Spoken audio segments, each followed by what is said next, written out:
Selamat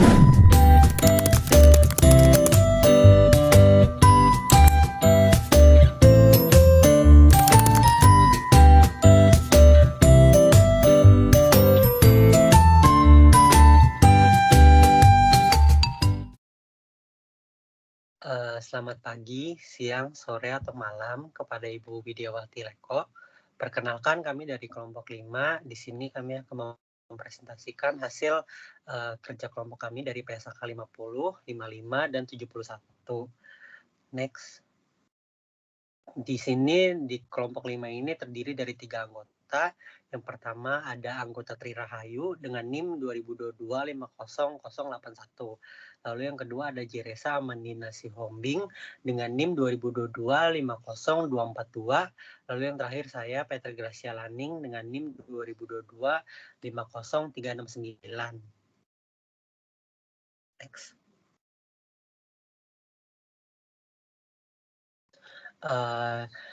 Di sini saya akan menjelaskan tentang PSAK 50, di mana dalam PSAK 50 ini memiliki tujuan yaitu untuk menetapkan prinsip penyajian instrumen keuangan sebagai liabilitas keuangan atau sebagai instrumen ekuitas dan mengatur tentang saling hapus antara aset keuangan dan liabilitas keuangan, di mana prinsip dalam PSAK 50 ini dia itu melengkapi peraturan dalam PSAK 55 dan 60 mengenai pengakuan, pengukuran, dan pengungkapan instrumen keuangan yang nanti akan dibahas oleh teman-teman saya. Next. Nah, instrumen keuangan sendiri itu adalah setiap kontrak yang menambah nilai aset keuangan, entitas, dan liabilitas keuangan atau instrumen ekuitas dari entitas lain. Dalam PSAK 50 ini, mereka mengelompokkan ada 5 masalah penyajian yang diberikan dalam PSAK 50 ini. Yang pertama itu ada substansi mengungguli bentuk atau substance over form. Yang kedua ada split accounting. Nah, split accounting ini itu digunakan untuk instrumen keuangan majemuk. Lalu yang kedua ada saling hapus antara aset keuangan dan liabilitas. Lalu yang keempat itu ada pembelian kembali, saham atau share buyback atau yang biasa mungkin kita kenal dengan treasury. Lalu yang kedua ada biaya transaksi ekuitas. Next. Nah, di sini akan menjelaskan terlebih dahulu apa sih aset keuangan, apa liabilitas keuangan, dan apa itu yang lain-lain ya.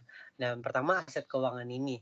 Aset keuangan ini adalah aset yang tidak berwujud yang memiliki nilai dikarenakan klaim kontrak. Nah, contohnya itu misalkan seperti piutang usaha, deposito, obligasi, dan saham. Nah, dalam aset keuangan ini nih biasa bersifat liquid. Nah, liquid ini maksudnya itu lebih mudah dicairkan daripada aset yang berwujud seperti tanah, real estate. Nah, semua aset keuangan ini dia ini diperdagangkan di dalam pasar keuangan. Lalu yang kedua itu ada liabilitas keuangan. Nah, liabilitas keuangan ini adalah kewajiban kontraktual. Yang pertama itu untuk menyerahkan kas atau aset keuangan lain kepada entitas lain. Yang kedua itu untuk mempertukarkan aset keuangan dan liabilitas keuangan dengan entitas lain dengan kondisi yang berpotensi tidak menguntungkan entitas tersebut. Nah, lalu kita lanjut next saja. Lalu kita lanjut ke masalah penyajian dalam PSAK 50. Sini yang tadi ada 5 tadi. Nah, yang pertama itu ada substansi mengungguli bentuk. Nah, dalam PSAK 50 ini mensyaratkan penerbit dari instrumen keuangan untuk mengklasifikasikan instrumen tersebut sebagai liabilitas, aset atau ekuitas sesuai dengan substansi perjanjian kontraktual dan definisi liabilitas keuangan, aset keuangan, dan instrumen ekuitas. Dalam substansi mengungguli bentuk ini, mereka itu dilihat apakah dia ini masuk ke liabilitas, atau dia masuk ke ekuitas, atau dia masuk ke aset. Nah, sesuai dengan substansi dari si perjanjian kontraktual tersebut yang sudah dijelaskan. Nah, kita sebagai perusahaan ini, sebagai perusahaan yang menerbitkan instrumen keuangan tersebut, ya kita ini harus bisa melihat apakah instrumen tersebut masuk ke liabilitas, ekuitas, atau masuk ke instrumen yang mana. Next. Lalu yang kedua ini ada split accounting. Nah, split accounting ini dia diperlakukan untuk instrumen keuangan yang bersifat majemuk. Nah, perlu diketahui instrumen keuangan ini punya dua bentuk atau dua sifat. Yang pertama itu bersifat majemuk, yang kedua itu bersifat sederhana. Di mana kalau bersifat sederhana ini misalkan saham biasa yang dimana dia diterbitkan sebagai ekuitas. Nah, sedangkan saham pinjaman ini dia diterbitin sebagai liabilitas. Nah, sementara preference dengan opsi jual itu harus diklasifikasikan sebagai liabilitas karena kita punya kewajiban untuk menjual saham tersebut. Nah, tapi kalau dia contoh instrumen yang bersifat majemuk, di sini dia itu contohnya obligasi tanpa anggunan yang bisa dikonversi sebagai saham biasa, di mana dalam PSAK 50 ini mereka mensyaratkan pengakuan terpisah secara atas komponen ekuitas dan liabilitas dari obligasi yang dapat dikonversi tadi atau obligasi yang bersifat majemuk tadi, gitu ya. Untuk pemisahan tersebut, komponen ekuitas dan liabilitas tersebut pihak penerbit menentukan nilai tercatat komponen liabilitas dan mengukur nilai wajar liabilitas serupa yang tidak memiliki komponen ekuitas. Nilai komponen ekuitas kemudian ditentukan dengan cara mengurangkan nilai wajar liabilitas keuangan dan nilai wajar instrumen keuangan majemuk secara keseluruhan. Next. Lalu yang kedua itu saling hapus atau offsetting. Dalam PSAK 50 ini, mereka mensyaratkan bahwa aset keuangan dan liabilitas keuangan itu harus saling hapus dan nilai bersihnya atau nilai netonya itu disajikan dalam laporan keuangan. Nah,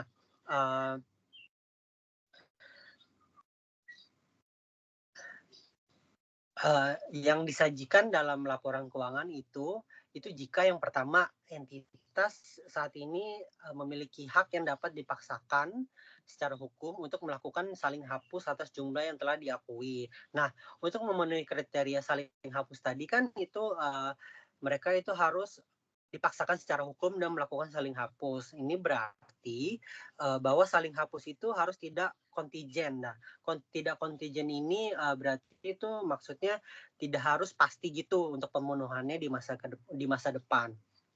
Nah, berarti dalam situasi bisnis yang normal ini pasti ada kegagalan ataupun peristiwa kepailitan dan kebangkrutan dari entitas dari seluruh pihak lawan tersebut. Nah, lalu yang kedua ini jika entitas itu berniat menyelesaikan secara neto atau untuk merealisasikan aset dan menyelesaikan liabilitasnya secara simultan atau secara berkelanjutan.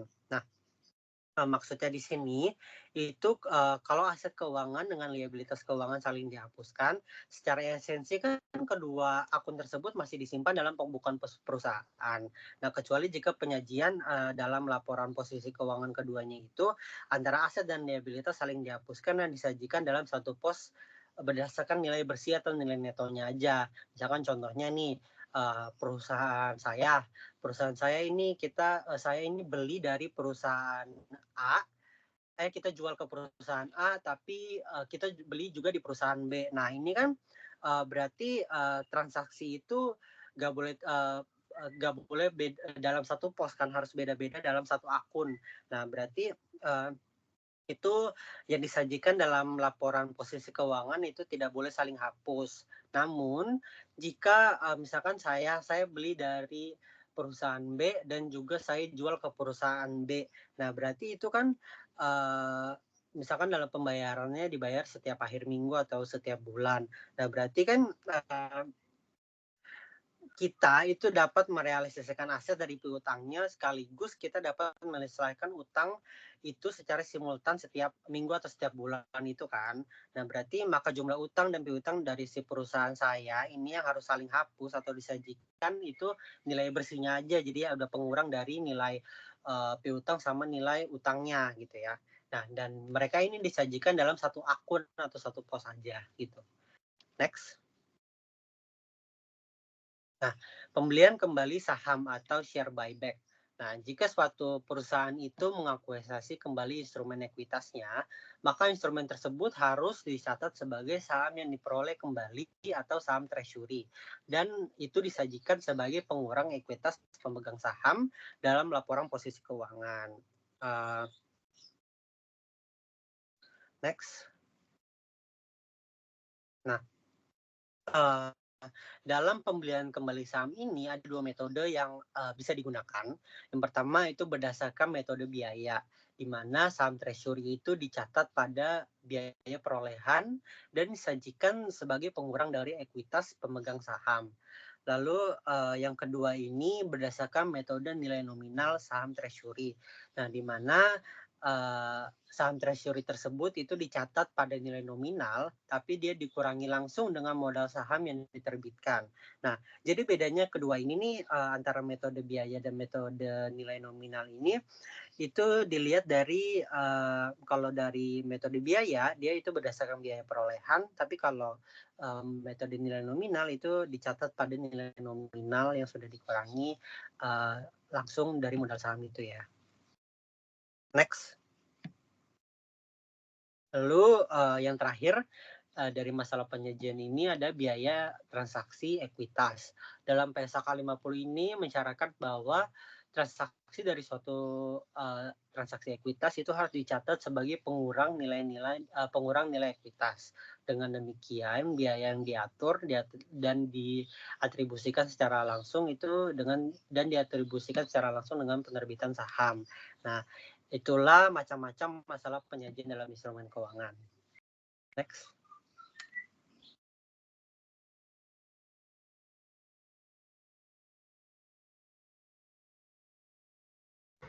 Oke, selanjutnya kita masuk ke PSAK 55, pengakuan dan pengukuran. Jadi, PSAK 55 ini adalah hasil dari mengadopsi seluruh ketentuan dalam IAS 39 mengenai Recognition and Measurement of Financial Instrument. Nah, tujuannya dengan PSAK ini diharapkan terciptanya proses harmonisasi, penyusunan, dan analisis laporan keuangan. Indonesia harus mengadopsi IFRS untuk memudahkan perusahaan asing yang menjual sahamnya di negara ini atau sebaliknya. Lalu selanjutnya ruang lingkup. Nah, pada kontrak pembelian atau penjualan item non-keuangan yang dapat diselesaikan secara neto dengan kas atau instrumen keuangan lain, atau dengan mempertukarkan instrumen keuangan lain, seolah-olah kontrak tersebut adalah instrumen keuangan, dengan pengecualian untuk kontrak yang disepakati dan dimaksudkan untuk terus dimiliki. Selanjutnya kita masuk ke metode suku bunga efektif.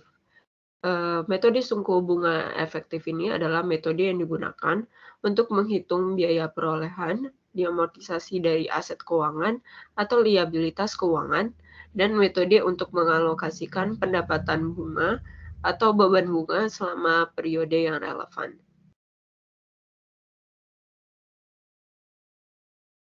Lalu penghentian pengakuan.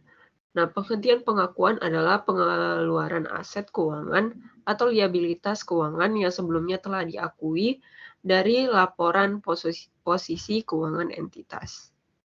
Sedangkan fair value itu adalah harga yang akan diterima untuk menjual suatu aset atau harga yang akan dibayar untuk mengalihkan suatu liabilitas dalam transaksi teratur antara pelaku pasar pada tanggal pengukuran. Lalu kita masuk ke pengakuan dan pengukuran. Jadi di sini terbagi menjadi dua, yaitu pengakuan awal, yang kedua adalah pengakuan awal aset keuangan dan liabilitas keuangan. Nah, pengakuan awal itu entitas mengakui aset keuangan atau liabilitas keuangan dalam laporan posisi keuangan.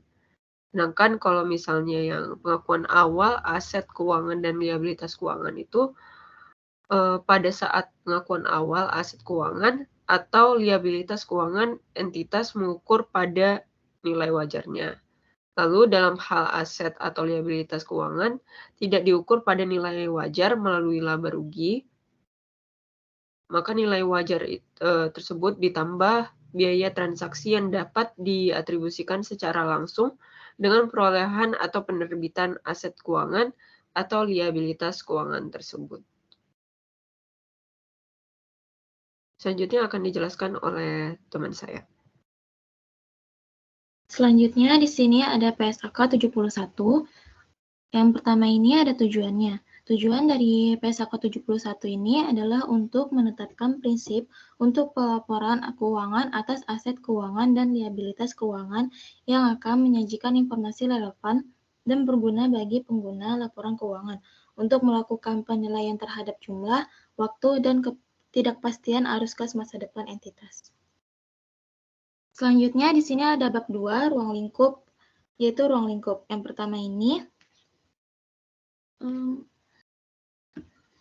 dalam pernyataan ini diterapkan oleh seluruh entitas untuk seluruh jenis instrumen keuangan, kecuali yang pertama kepentingan dalam entitas anak, entitas asosiasi atau ventura bersama, yang dicatat sesuai dengan PSAK 65, PSAK 4, dan PSAK 15.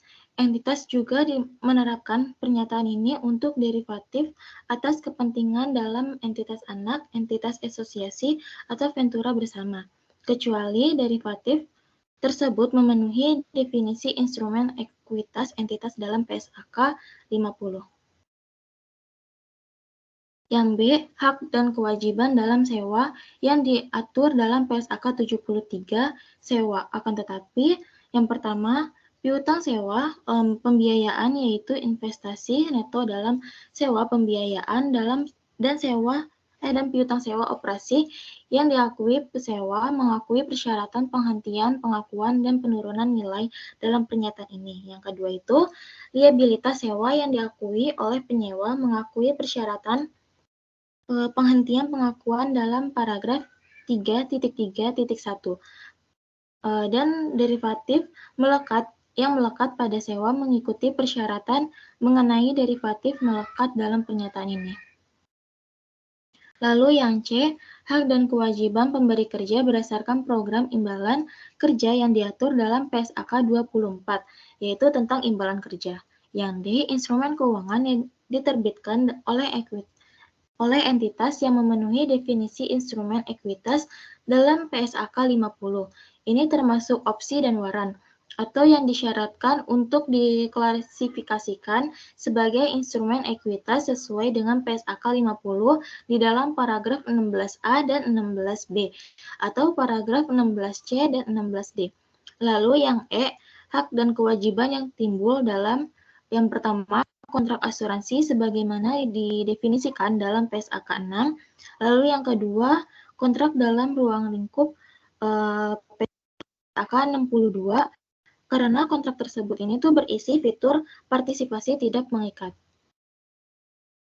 Lalu yang F, kontrak forward, ini antara pihak pengakuisisi dan pemegang saham penjual atau untuk membeli atau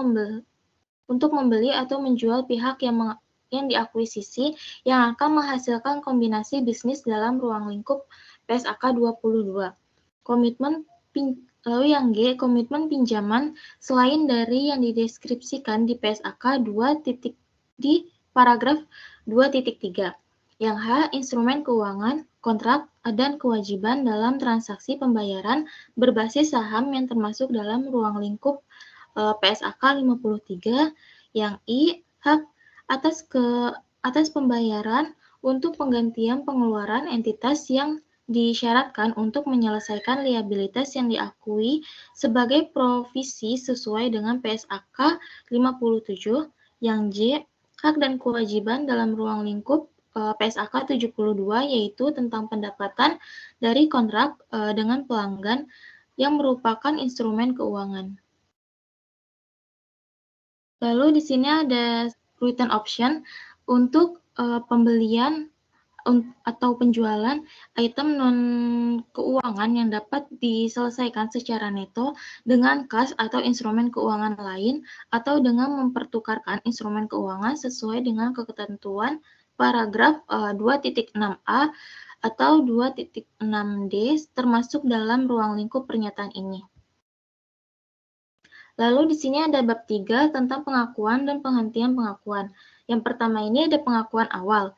3.1.1 entitas mengakui aset keuangan atau liabilitas keuangan dalam laporan posisi keuangan jika dan hanya jika entitas menjadi salah satu pihak dalam ketentuan kontraktual instrumen tersebut.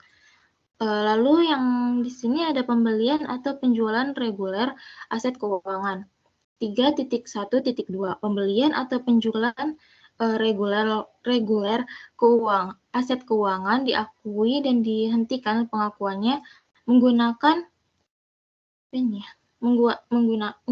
satu di antara akuntansi tanggal perdagangan atau akuntansi tanggal penyelesaian. Penghentian pengakuan aset keuangan. Di sini ada 3.2.3, entitas menghentikan pengakuan aset keuangan jika dan hanya jika yang pertama itu hak kontraktual atas arus kas yang berasal dari aset keuangan berakhir atau yang kedua itu entitas mengalihkan aset keuangan seperti dijelaskan pada paragraf 3.2.4 dan 3.2.5 dan pengalihan tersebut memenuhi kriteria penghentian pengakuan di paragraf 3.2.6. Lalu yang kedua ini ada 3.2.4, entitas mengalihkan aset keuangan jika dan hanya jika yang pertama itu mengalihkan hak kontraktual untuk menerima arus kas yang berasal dari aset keuangan atau yang B ini mempertahankan hak kontraktual untuk menerima arus kas yang berasal dari aset keuangan, tetapi juga menanggung kewajiban kontraktual untuk membayar arus kas yang diterima tersebut kepada satu atau lebih pihak penerima melalui suatu kesepakatan. Pengalihan yang memenuhi kualifikasi sebagai penghentian pengakuan. Yang pertama ini, jika entitas mengalihkan aset keuangan yang memenuhi kualifikasi pengalihan pengakuan untuk keseluruh nilainya dan entitas tersebut masih mempertahankan hak pengelolaan atas aset keuangan tersebut dengan fee tertentu, maka entitas mengakui kontrak pengelolaan atau liabilitas jasa pengelolaan. Lalu pengalihan yang tidak memenuhi kualifikasi sebagai penghentian pengakuan. Di sini ada 3.2.15, jika pengalihan hak mengakibatkan penghentian pengakuan karena entitas secara substansial masih mempertahankan seluruh risiko dan manfaat atas kepemilikan aset alihan, maka entitas tetap mengakui aset alihan tersebut secara keseluruhan dan mengakui liabilitas keuangan atas imbalan yang diterima. Lalu di bab 4 ini ada klasifikasi. Yang pertama ini klasifikasi aset keuangan. Entitas diklasifikasikan aset keuangan sehingga setelah pengakuan awal aset keuangan diukur pada biaya perolehan diamortisasi nilai wajar melalui penghasilan komprehensif lain atau nilai wajar melalui laba rugi dengan menggunakan dua dasar, yaitu yang pertama modal bisnis entitas dalam mengelola aset keuangan, yang kedua karakteristik arus kas kontraktual dari aset keuangan. Lalu yang kedua ini ada 4.1.2 aset keuangan yang diukur pada biaya perolehan diamortisasi jika kedua kondisi tersebut terpenuhi. Yang pertama itu aset keuangan dikelola dalam model bisnis yang bertujuan untuk memiliki aset keuangan dalam rangka mendapatkan arus kas kontraktual. Dan yang B ini persyaratan kontraktual dari aset keuangan menghasilkan arus kas pada tanggal tertentu yang semata dari pembayaran pokok dan bunga dari jumlah pokok terutang. Lalu ada 4.1.2a, aset keuangan diukur pada nilai wajar melalui penghasilan komprehensif lain jika kedua kondisi tersebut ini terpenuhi. Yang pertama ini ada aset keuangan dikelola dalam model bisnis yang tujuannya akan terpenuhi dengan mendapatkan arus kas kontraktual dan menjual aset keuangan. Dan yang kedua ini persyaratan kontraktual dari aset keuangan menghasilkan arus kas pada tanggal tertentu semata dari pembayaran pokok dan bunga dari jumlah pokok terutang. Lalu yang kedua ini ada klasifikasi liabilitas keuangan. Yang pertama, entitas mengklasifikasikan seluruh liabilitas keuangan sehingga setelah pengakuan awal liabilitas keuangan diukur pada biaya perolehan diamortisasi, kecuali liabilitas pada nilai wajar melalui laba rugi. Yang kedua itu liabilitas keuangan yang timbul ketika pengalihan aset keuangan yang tidak memenuhi kualifikasi penghentian pengakuan atau ketika pendekatan keterlibatan berkelanjutan diterapkan. Yang C, kontrak jaminan keuangan. Yang D, komitmen untuk menyediakan pinjaman dengan suku bunga di bawah pasar. Yang E, imbalan kontingensi yang diakui oleh pihak pengakuisisi dalam kombinasi bisnis ketika PSAK 22 diterapkan. Imbalan kontingensi ini tuh selanjutnya diukur pada nilai wajar dan selisihnya diakui dalam laba rugi. Lalu di sini tuh ada penjelasan keuntungan dan kerugian. 5.7.1 keuntungan atau kerugian atas aset keuangan atau liabilitas keuangan yang diukur pada nilai wajar diakui dalam laba rugi kecuali pada instrumen keuangan tersebut merupakan yang A, bagian dari hubungan lindung nilai, yang B, investasi dalam instrumen keuangan dan entitas telah memilih untuk menyajikan keuntungan dan kerugian atas investasi dalam penghasilan komprehensif lain sesuai pada paragraf 5.7.1. Lalu yang C, liabilitas keuangan yang ditetapkan untuk diukur pada nilai wajar melalui laba rugi dan entitas disyaratkan untuk menyajikan dampak dari perubahan resiko kredit liabilitas dalam penghasilan komprehensif lain. Lalu yang D, aset keuangan yang diukur pada nilai wajar melalui penghasilan komprehensif lain sesuai dengan paragraf 4.1.2a dan entitas disyaratkan untuk mengakui sebagian perubahan nilai wajar dalam penghasilan komprehensif lain. Selanjutnya di sini ada 5.7.1a, dividen diakui pada laba rugi ketika yang pertama, hak entitas untuk menerima pembayaran dividen telah ditetapkan.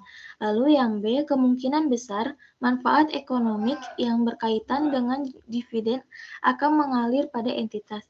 Lalu yang C, jumlah dividen dapat diukur dengan andal. Lalu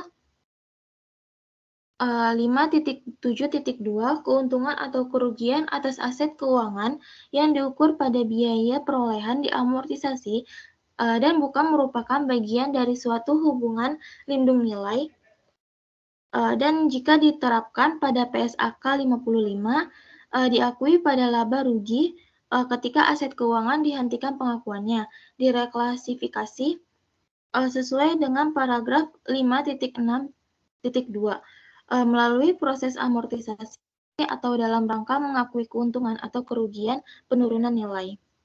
Sekian dari presentasi kelompok kami, kurang lebihnya mohon maaf. Terima kasih.